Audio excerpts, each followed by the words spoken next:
Hey, Christian. Hi, Tammy. How was your travels? Oh, it was really good. It made me not want to have a job. That can happen So, sometimes. Yeah. so maybe not so good. How have you been? Good.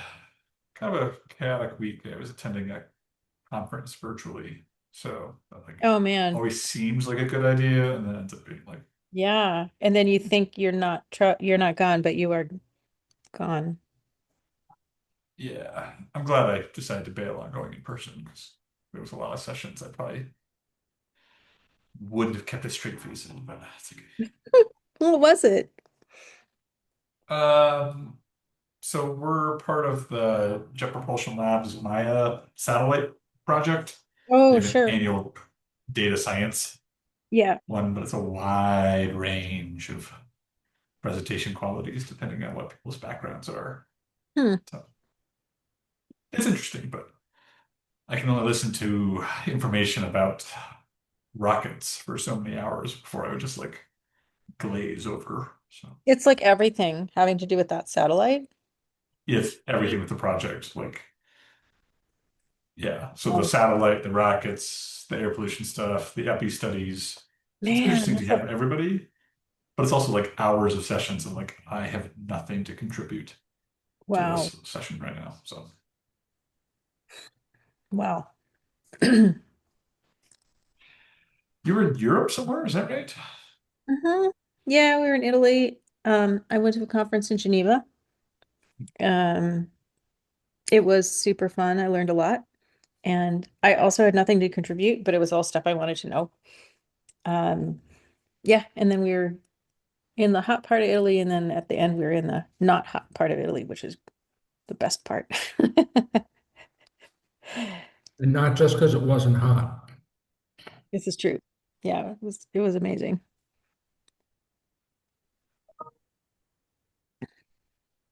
I need to replace my background. Hey, Erica. Hello. Hey, it's been a while. It has. This is my first time turning my computer on in 2 weeks. Well, this morning today. Ooh, It's been wild. It's really and where nice. were you?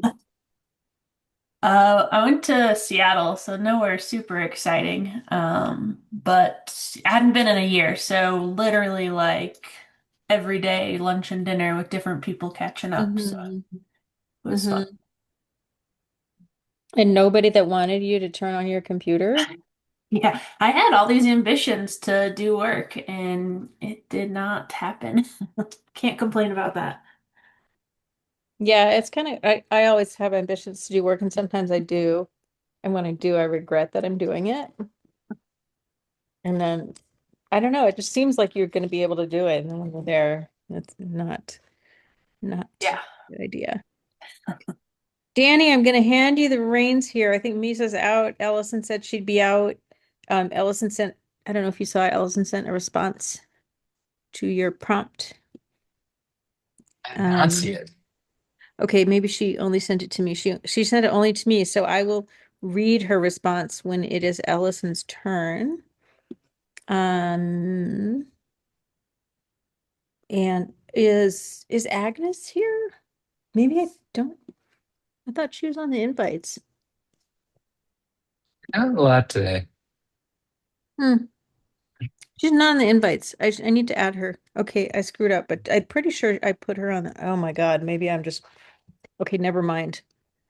Um, yeah, I could be delinquent. I'll get her. Okay, folks. This is Danny's meeting. So Danny, take it away. Well, so for getting to know you, I thought we would answer a very easy question of what is your chosen superpower? So this can be, it's something that is special to you. It can be like a hidden superpower, something you're really good at that not that many people know. It can be like an arbitrary superpower, like I can talk to squirrels and they always respond or something. I don't know. But a superpower about you to share. I guess I can start. So my hidden superpower is I'm really good at accents.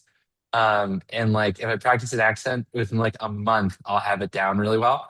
And like I've even convinced some local speakers that like I was Scottish one time. That was really fun. Um, uh, and like how to become best friends with a Scotsman is just like speak with a Scottish accent, apparently. Um, I will hand it off to Whitney. It's first of all very special to go second because with two W's in my name, I'm often at the end of the list. So thank you, Danny.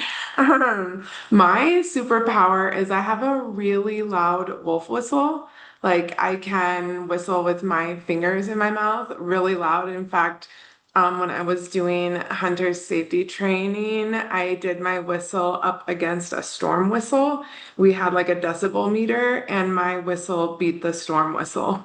So, and I did this because when Zia was a baby, I wanted to be able to have, like, you know, we hike with like safety whistles on our backpacks and stuff. I was like, I want to be able to have a safety whistle that is just an inherent part of my person so that I can recall my child when I need to, or she knows where I am, or, you know, it's like kind of a parenting thing. And so my children are now trained that I can't train them to do like anything else, but if we're out and about somewhere and they hear my whistle, they like come immediately. So it's definitely a parenting superpower. And I've had people call on it before, like, can you just whistle so everyone will listen?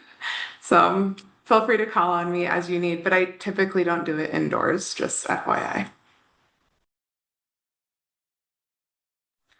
I'll pass it to Erica. Cool. Let's see. I don't know. Maybe the one that comes to the top of my mind is I have a really good memory, like both visually and auditorily.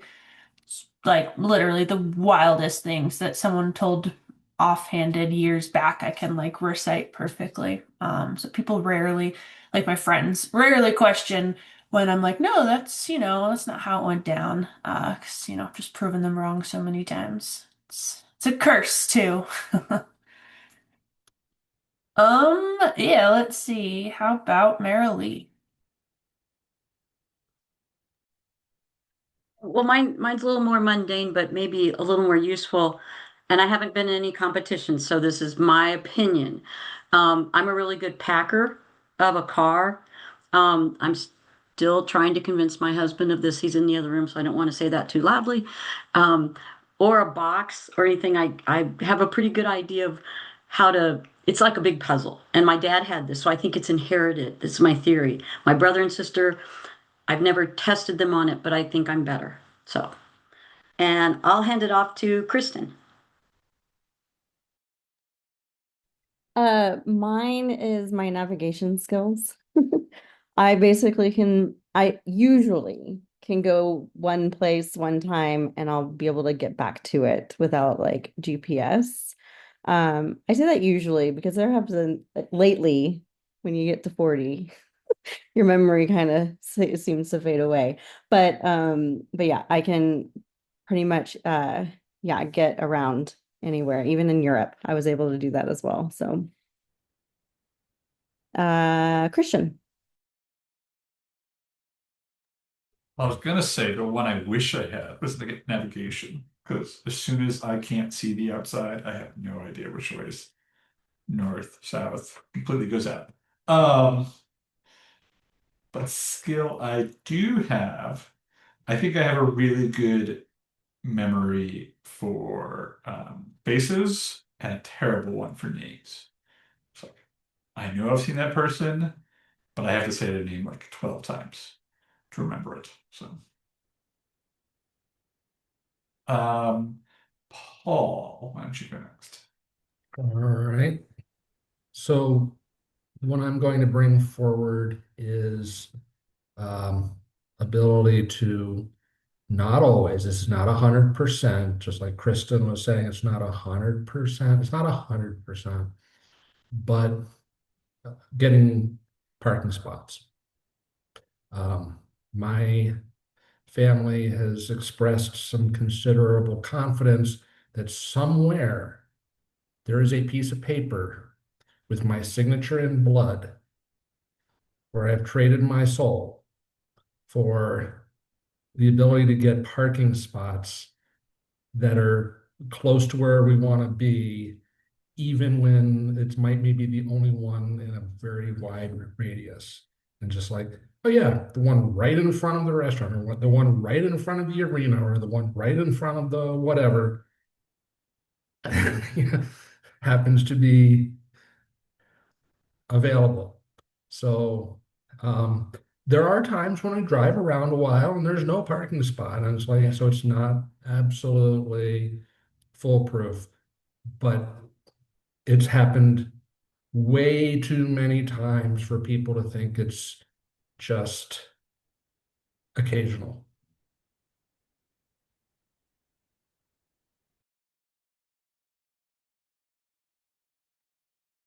I think Tanny, you're up, and if you want to share Allison's too.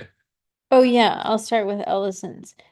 Um, Ellison said that she is sorry that she did not mark out, and she also said as a superpower she would like to be able to communicate with plants and cephalopods and probably some insects too.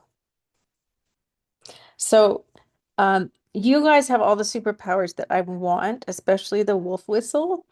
Um, but so I was going to share a superpower that I sort of have, but is also very useless. So it's number one and number two. Um, I worked in an auto shop early in my life, and apparently I remember a crap ton about air-cooled Volkswagen repair. Like, Paul has this bug, and I'll be like, that sounds like an intake leak. And and I have no idea why, or like the gasket behind here, and you have to use this wrench. I have no idea why all this stuff is still in my head. It seems like the kind of thing that should have vanished. Um, but somehow it is embedded in my person. I I wish that I could remember other things, but I do remember that. So if you happen to have a Volkswagen, not the new one, the old one, I might be able to tell you what's wrong with it if you tell me how it sounds. I mean, it sounds like you ought to restart Car Talk on NPR. No, no. The new season. No, it's very, very specific to Yeah. it would be too niche to have anything like a podcast. It's just completely random. Yeah. Like I said, it's a useless skill that occasionally crosses a period of utility, like once a year, maybe. Amazing. Awesome. Well, thank you everybody for sharing. That was really fun. So now we're going to talk about something even more fun, which is I'm going to share my screen. Can everyone see these slides? I'm going to present. Let's see. Okay, can everyone see my slide? Cool. So what I wanted to chat with you all about today is a little bit of work that I have been doing looking at episodic PM kind of around the state of Colorado in the Northern Front Range. In this lookabout, there were two data sources that I used. The first was I used the EPA regulatory monitors. And then I also pulled the purple air sensors for kind of our target northern Colorado Front Range area. And why we did this is we have been interested, or at least I have been interested to learn kind of where are the best places to target to recruit homes. Where are going to be the best places for our system, for the positive pressure system, to go in for phase two, so we can get good data where it'll actually turn on, and we can get information on how it's performing and how it behaves in the house. So I use the Purple Air API to pull data. I told Christian earlier today, I burned all 1 million of my tokens in one run, which I thought was kind of wild, like watching the number go up.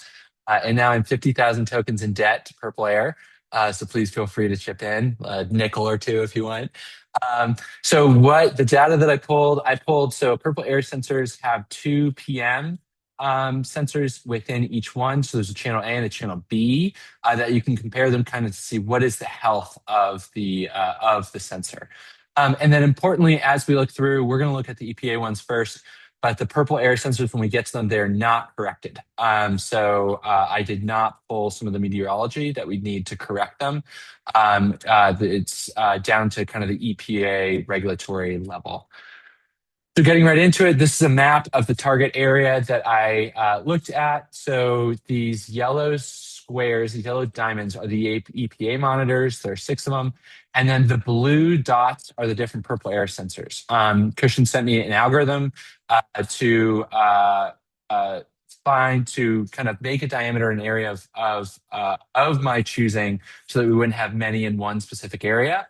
And then the color is a health metric. So the more blue it is, the better, the more healthy it is. I think the more coverage there is. And then kind of it's the healthiest in that specific diameter near it. So when we looked at this, I was also interested to know how often are we breaking the threshold that would turn on the positive pressure system? So this was the logic that I used. So either when the measurement goes above 10 micrograms per meter cubed, or if it's 2 times the midnight to 2 a.m. mean, whichever is higher. And I also capped it at 35. So kind of at that EPA limit for 24-hour exposure. So let's start with these EPA sites. So here are the 6 that we looked at, or rather the 7.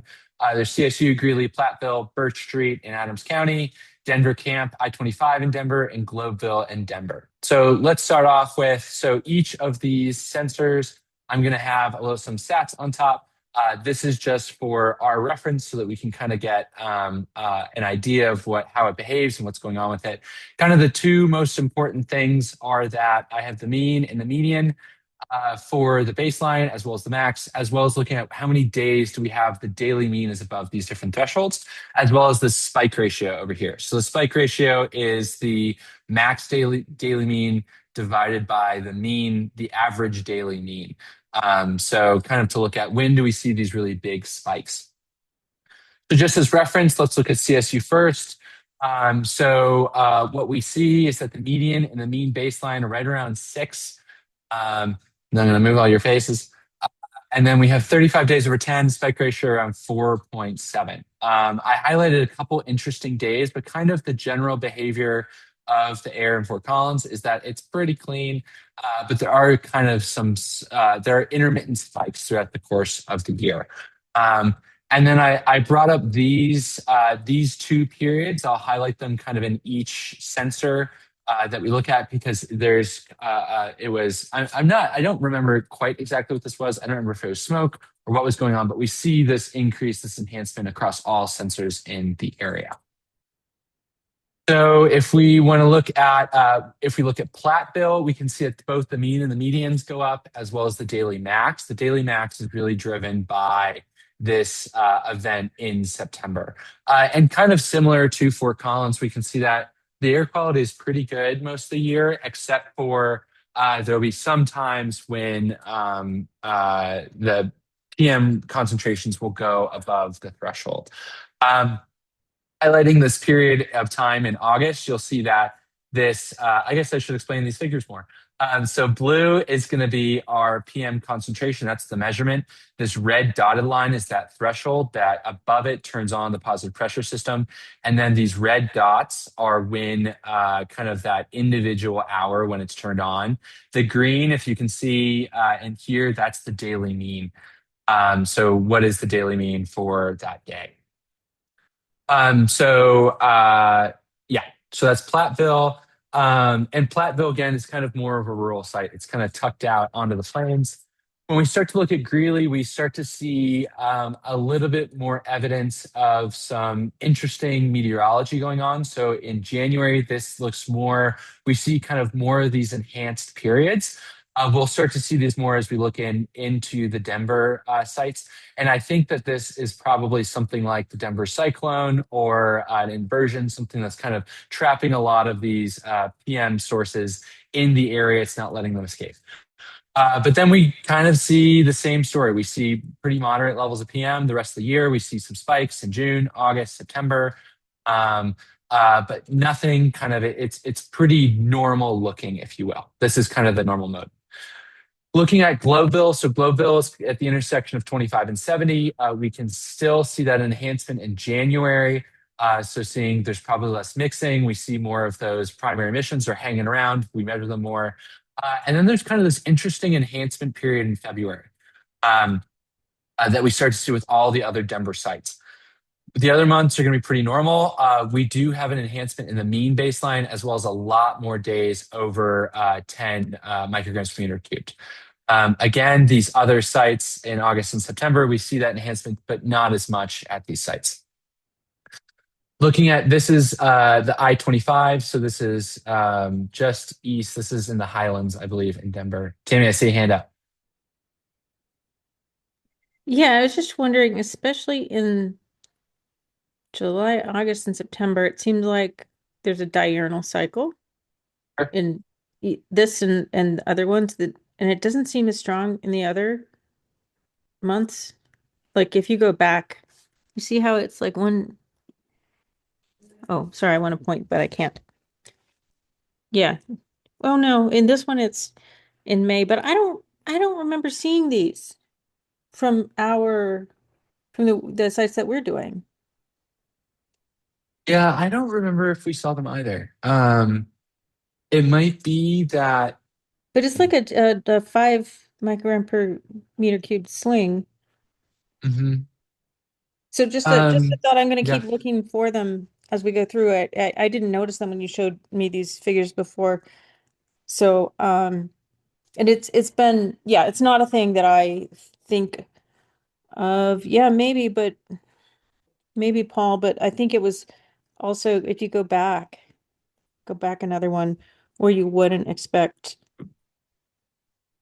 like even in Greeley, like look down in August.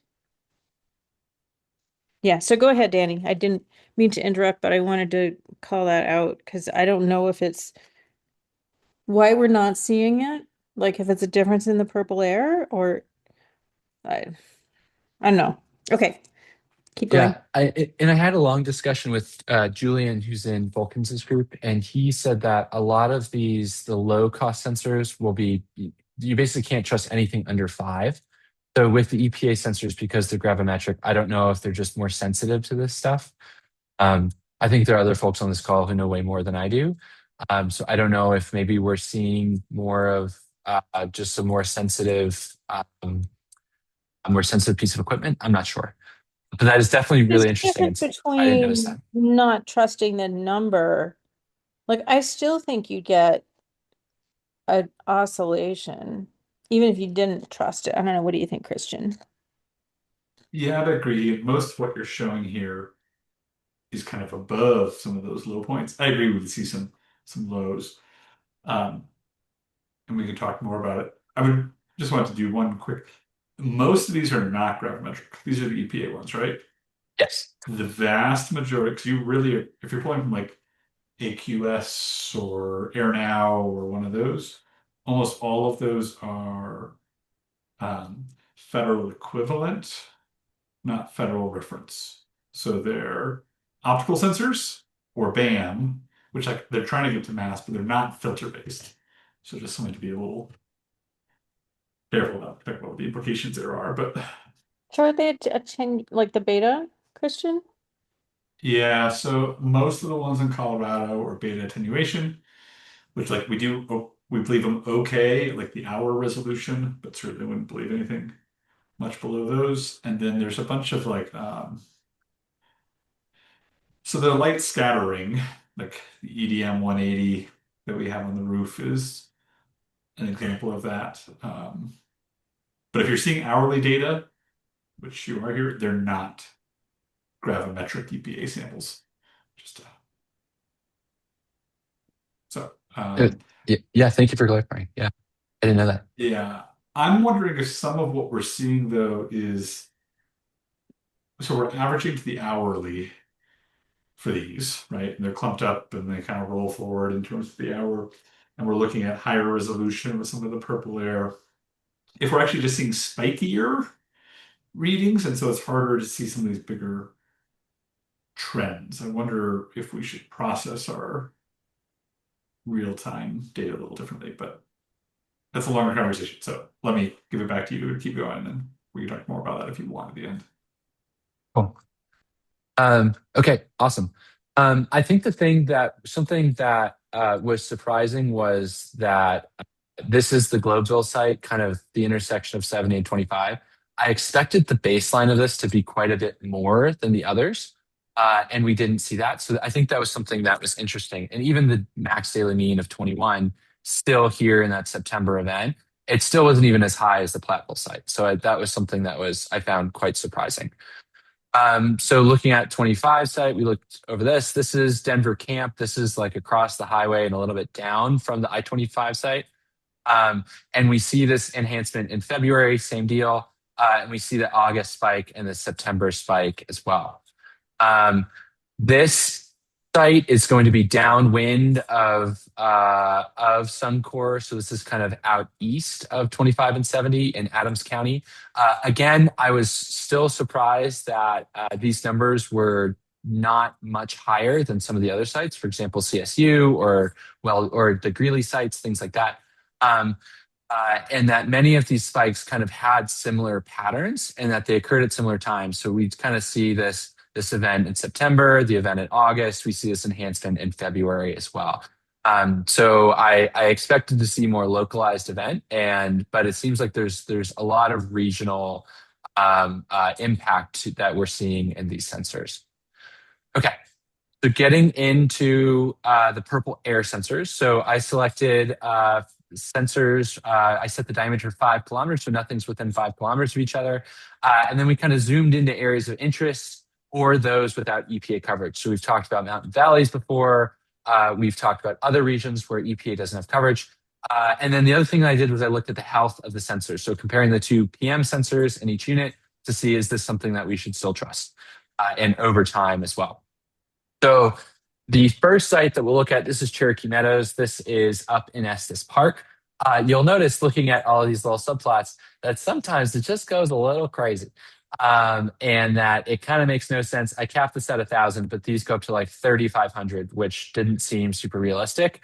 So I compared the two channels and compared them over time. And we basically find that during those big events that we have a divergence between the two sensors. So something weird is going on between them. So this is the divergence over time down here at the bottom right. And then this is those subplots. So kind of looking at over time, we see that there's something in February, something in March, something in around June and July.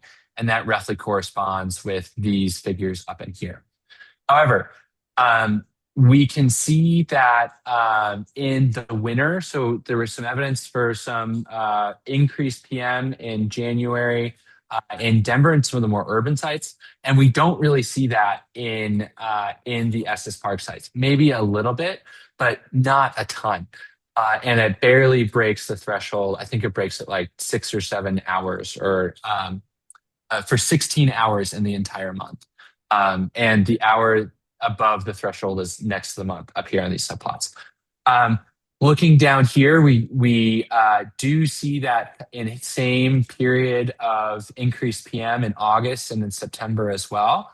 But we also see that it does come up above the threshold at certain points, but it's not super reliable. And sometimes it kind of just comes up for an hour and goes back down. So looking at another mountain site, this is south of Estes Park, we kind of see something similar. So we see that the PM comes above our threshold at some points, but we don't see some of the other regional effects. So we don't really see that enhancement in August that are in most of the other sites. We see it a little bit in September, but not quite as prominent. We also really see that January was quite clean, and that there was really only, I mean, this is a much shorter time window, because the purple area didn't have data for everything. But we see that these winter months, when we see enhancements at other times, that it's just not there. So the other one in February started on the 11th. We don't see the same increase in PM here. So moving on, and this is the health of the sensor. It looked pretty good, except for that time period in October. That's kind of this giant period when it blasts off to infinity and beyond. Looking at another site, this one is in Windsor.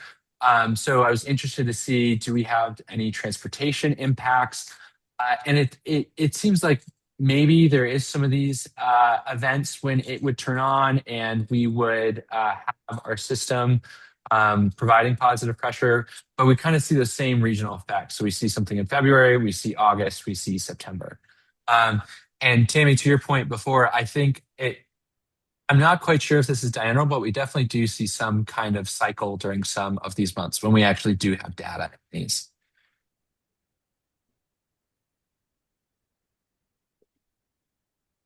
So moving on to another site, this is in Broomfield, so north of town, but still kind of within the ring of 470.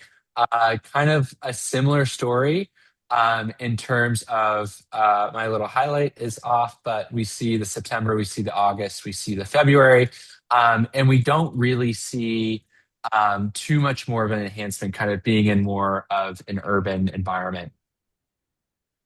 This one is going to be east of Denver, so along 70. And we start to see more of these cyclic events that we see them in other places, but I thought that these were interesting, and especially these ones in February. This profile I thought was very interesting, that we kind of see this gradual rise and then a steep drop off. That I can't quite explain it, but I noticed it in a few of these events, and they all kind of have a similar characteristic within these. Also, I have slides and figures showing the health of each of these sensors. I just hid them because I figured we don't need to go through each of them. And if there are specific questions that folks have, we can look at each one. This one, I wanted to look at something that was pretty out there, so not kind of in the Denver urban corridor, in the 25 corridor. So this is out in Fort Morgan. And so a little bit different in terms of we still see some of these increased PM periods in January. We still see August. We still see September. We kind of see this increased period of PM in February. I don't really trust it because some of these periods went up to like 1,000. So I don't really know how valid those are. But we see that PM generally is lower out in more of these rural areas compared to the urban areas.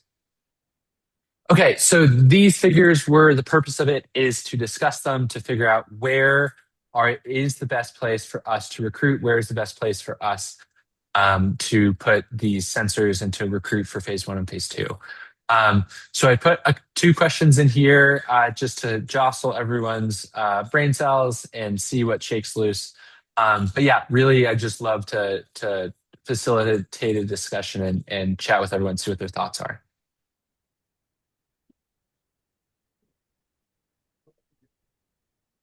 I guess the first one is it makes me feel a little bit better that the first prediction about number of events and size of events and things like that in the proposal we put is closer to what you're seeing here compared to what we're seeing in town.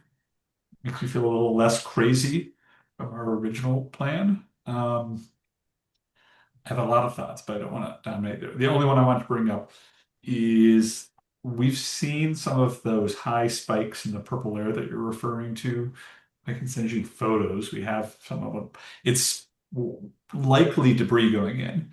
We've seen a lot of spiders move into them. We have photos I can show of spider webs built up pretty consistently. They then plateau at like 3,000 to like 3,800, which sounds like what you're seeing. So we just have to kind of black out that data and ignore it, unfortunately, from what we've seen. So in terms of your prompts here, though, like some of the rural areas looked interesting, and it was nice to see those events. What makes me a little worried is if I had to like overly generalize, it seemed like maybe some of the urban areas were more consistent to have events throughout the months compared to these rural areas had specific time periods. I'd be curious if some of this overlaps with harvest season in some of your rural areas. So, which could be great if we happen to be there during that time. But this one's an example. April would be pretty boring, perhaps, for us.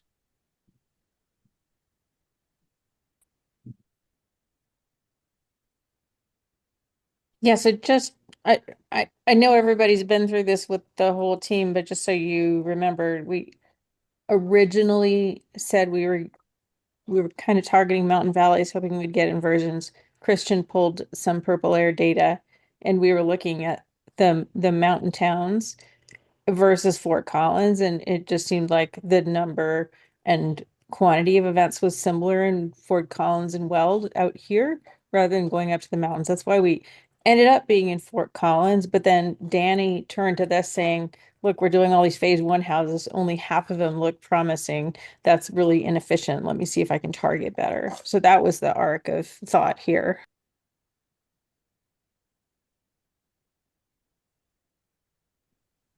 And you can correct me if I'm wrong, Danny, but I think that was your premise. Yeah, that's the motivation. Yeah. And I think a lot, I mean, when we looked at the phase 1 houses, I think we said that there was like a 28% promotion rate, and the majority of those other 60, 72% were because they were too clean. And so if we can kind of find these areas that are more episodic and that are clean and then they're dirty and they're clean and they're dirty, that would be great for us to improve that promotion rate and make sure we're not just like burning a day to go out to a phase 1 site somewhere and install sensors.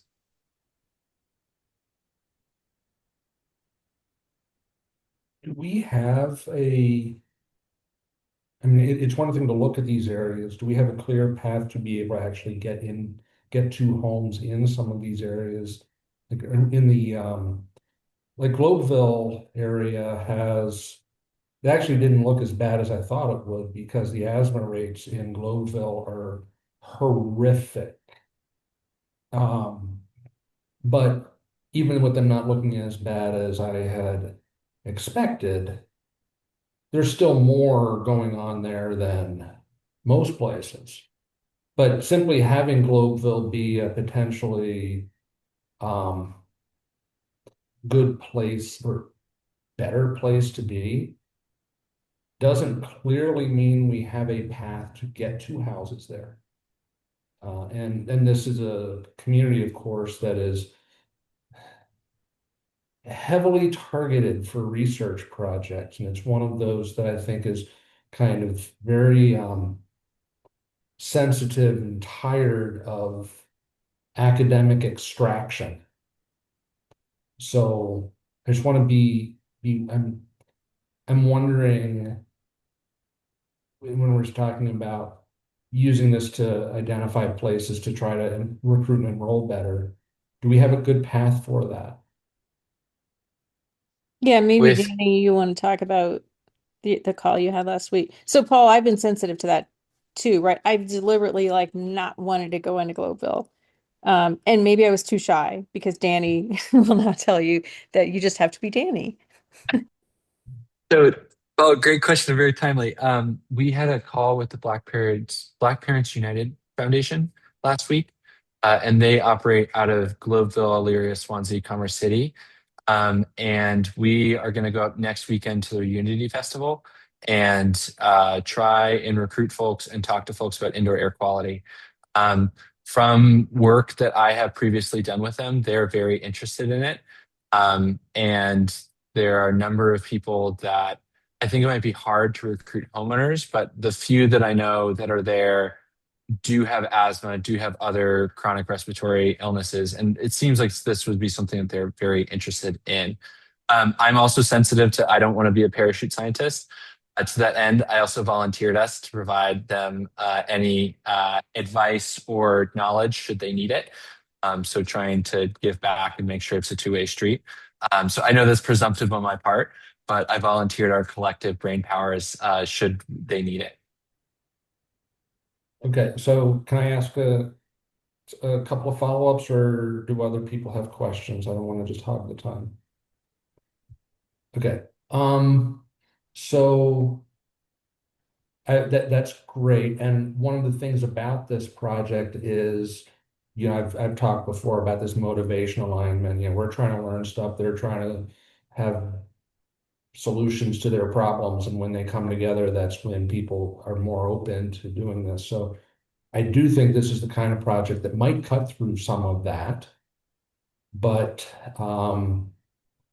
and I was thinking as I was asking a question that could conceivably approach the weatherization program in that ERC Denver, because they would be getting into homes, not just in Globeville, but kind of across Denver, who would be a kind of our target audience. And so we could, if we needed to, see if they would be willing to refer some homes or give out flyers or something like that.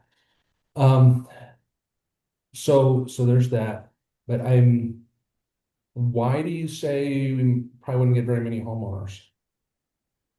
Um, on the call, when we told them that we're looking for homeowners, they said that many of the folks in this community group are renters.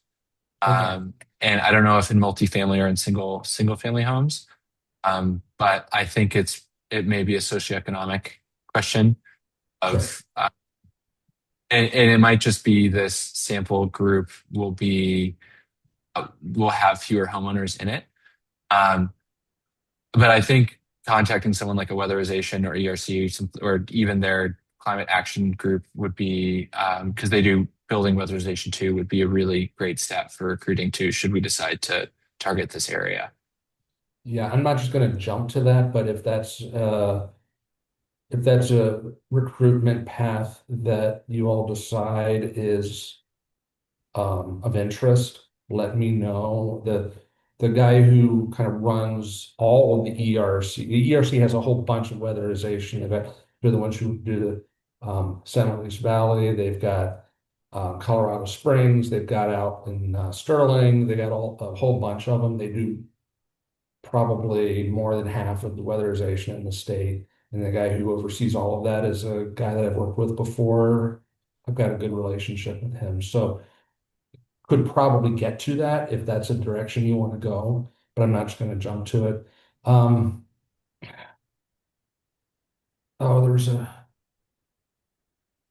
oh, yeah, the other thing I wanted to throw out there, this is getting back to that equity thing. And trying to avoid the extraction perspective or perception. I think that this would be an area where you need to be really careful and thoughtful because you could imagine us putting in some of these systems, having people be like, "Oh my God, this is fantastic. I'm not reaching, I'm cutting my inhaler use by 2/3, blah, blah, blah, blah." And then we say, "Okay, study's over, we're taking it away." And we made the active decision, we're not going to leave stuff in, but that could be it could be perceived very negatively if we're not really clear.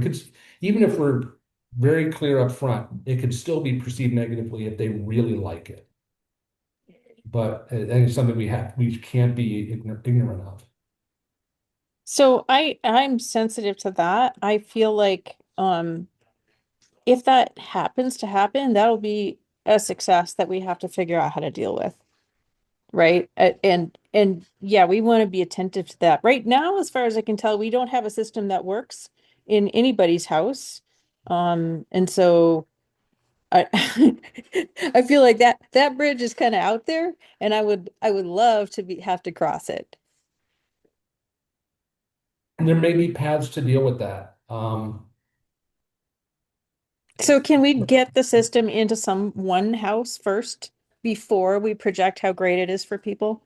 No, I want to just project how great it is for people. I mean, yes, yes. I hope that happens, right? I hope we have to deal with that question.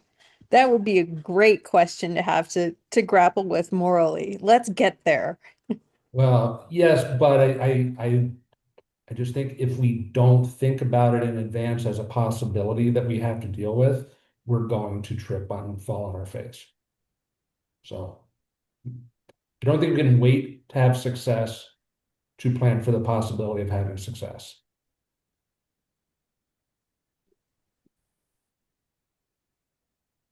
Okay, I'm going on mute now. Give somebody else a turn. Well, what do you think here, Danny? I mean, like my general reaction is, uh, do we do Globeville? I mean, I guess I'm just feeling like we're trying to find houses that work and they might not work given all of the profiles. I think that's what we're facing is like we're so close to the borderline that we might get ones that don't work. Yeah, I don't know. I mean, I think we wouldn't know until we go and we try it out. So hypothetically, if we were to get some suitable houses in that area, I think we would just have to go and do it. I feel like it's any other house. Like until we put a blower door, we get a blower door test done. We just don't know what it's like until we install sensors. We just don't know what it's going to be like. We might see good characteristics, but who knows? And do you think it's Globeville that is like of all the places you've looked, that's the most likely to yield houses worth testing? Not necessarily. I think Globeville is probably they're the most air quality aware, um, because of all the industry and the transportation that goes through there, and because they know it's a problem for them. Um, I also think that particulate probably isn't the biggest pollutant of concern for them. Um, so like this might be an issue in some periods, but we really don't see like I was expecting these to be double what they were.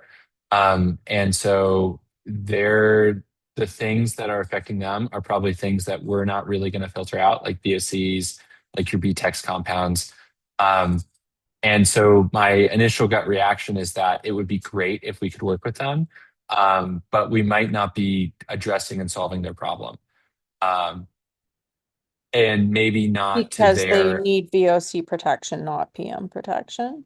they need certain sources to stop emitting benzene and maybe not protection from PM2.5.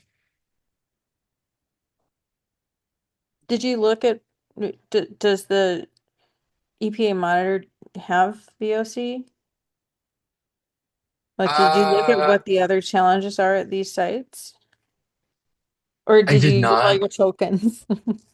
I well, the EPA can just download from their website. Oh yeah. Yeah. So I don't I think did. Globeville does, but I think there's one a little east of there that does. We're pulling these for a different study. I can pull up the ones that have the VOC. It will be they're like every 3 days and they're time weighted. There's no real time ones, but there is one in the general area. Because that would be just once we narrow in, that would be a good thing to check anyway, Danny. I mean, to your point, Paul, about making sure that we're really addressing their problems.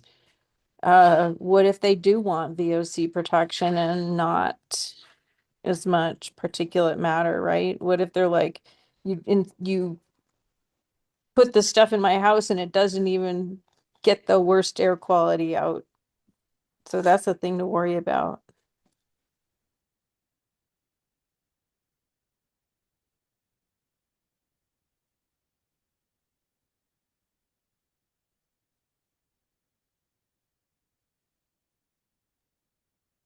What's next, Danny, on this? Um, I guess we ought to let it marinate. Um, and I will send these slides out so folks can take a closer look. on their own time. So it's not just like me flipping quickly through slides and like, how come you don't remember everything? Um, except Erica, we expect you to remember everything. Um, but I will send these out to folks, and if anything stands out, if anything kind of coalesces more about where we think we should be putting these, then I think maybe we bring that up to the bigger group. Um, Rocky Flats and Commerce City, yeah, the two closest VOCs. Okay. Um, I think also if there's any other areas, like if we want to, if folks look at those Estes Park monitors and they're like, we see it's pretty clean and then it spikes, like if that's what we want, I think we can do a deeper dive into that. I know it's already been done, but we can have another closer look at it. So I think those are the next steps. Should we be thinking about like Cheyenne or Laramie? I know they're Wyoming, but they're not further than Denver. Yeah, that's I where think, one thing I've been thinking about is when we had that end of semester Sapphires meeting and somebody said maybe Kristen like stop stop trying to get houses in Colorado. Um I, I'm just wondering if I think there's some promise here, Danny. I don't think that just letting it marinate is like I think this has been marinating, right? I don't think we're gonna think of something else that we don't see here.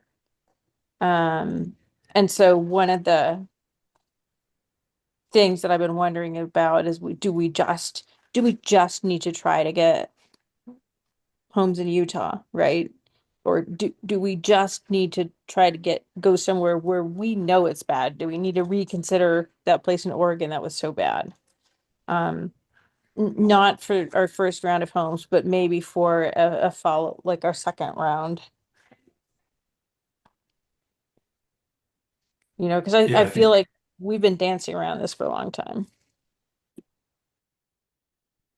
yeah, I think re revisiting things that we felt like were decided is a prudent thing to do. Not things that have not gone the way we were expecting with these first visits in terms of conditions. The one I was going to say for Laramie and the other Wyoming sites, I think they could be good. We've seen substantially higher large particles at those sites, so we'll just need to think about how that messes up some of our other measurements and filtration and things like that, because we will clog filters faster with those. The sensors we're using shouldn't really see those, but if the events are dominated by large particles, um, there may be events that we're actually not triggering on, just based on how these low cost sensors, what they're able to see, because they can't see above 3 really. So Yeah, and then like our whole model of how things transport into the house might be incorrect if it's large particles. So I'm reluctant to go into a large particle dominated area for this particular project because of the way we have it set up.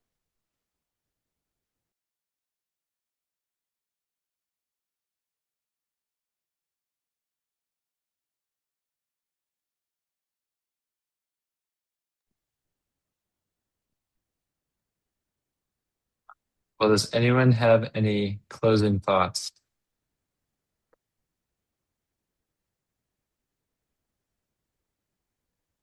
Uh, only other one, just maybe for you, Danny, I think this was great. A bunch of those sites that you flagged in Colorado, we are starting to put samplers up at for another study. So you'll have access if you want to those in quasi real time, including VOC sampling. So we'll be doing sorbent tubes and filters as soon as Tessa finishes building her samplers. She's getting very close, but we're co-locating several of the CDPHE ones that you or EPA sites that you flagged there. So we shouldn't wait to get that to start making decisions, but you'll probably have more up-to-date data if you want it here starting in the next couple weeks. So That'd be really helpful. Cool. Thank you, Danny. Thanks, everyone.